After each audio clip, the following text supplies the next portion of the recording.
तुमच्याकडं four wheeler तर असेल नाहीये, मग टू व्हीलर ते पण नाहीये काय रे?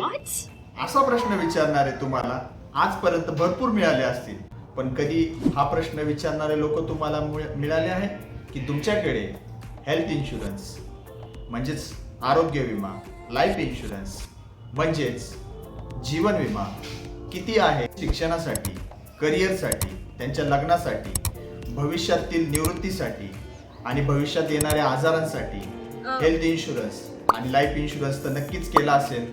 असा प्रश्न कुणी विचारला आहे?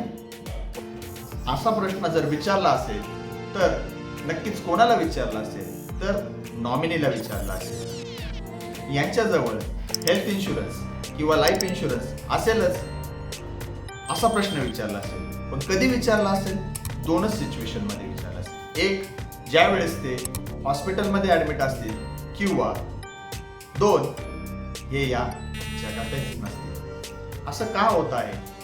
आपल्याकडं पैसा नसतानाही घर, गाडी किंवा आपण चैनीची वस्तू लगेच खरेदी करतो. हेल्थ इन्शुरन्स, लाईफ इन्शुरन्स नंतरून करू, पुढच्या महिन्यात करू असे बोलू पुढे ढकलून देतात. याचे कारण असे आहे की या सगळ्या लक्झरी प्रॉडक्ट आहे आणि ही तुमची करंट नीड आहे की आजच पाहिजे, आणि लाईफ इन्शुरन्स, हेल्थ इन्शुरन्स ही तुमची लेटेंट नीड आहे म्हणजेच भविष्यातील गरज आहे.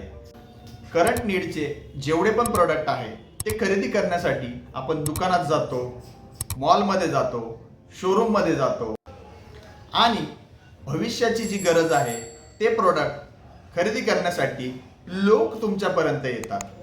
माझे लाईफ ॲडवायझर, हेल्थ ॲडवायझर हे आपल्यापर्यंत येतात का? कारण हे जे प्रॉडक्ट आहे हे पुश कॅटेगरीमध्ये येतात.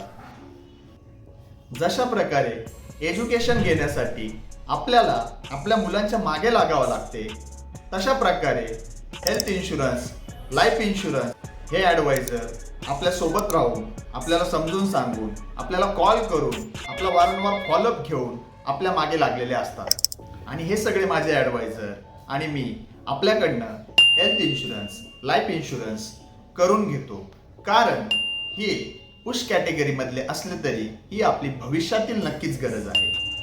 तर जबाबदार बना, इन्शुरन्स करा, आपला परिवार सुरक्षित ठेवा.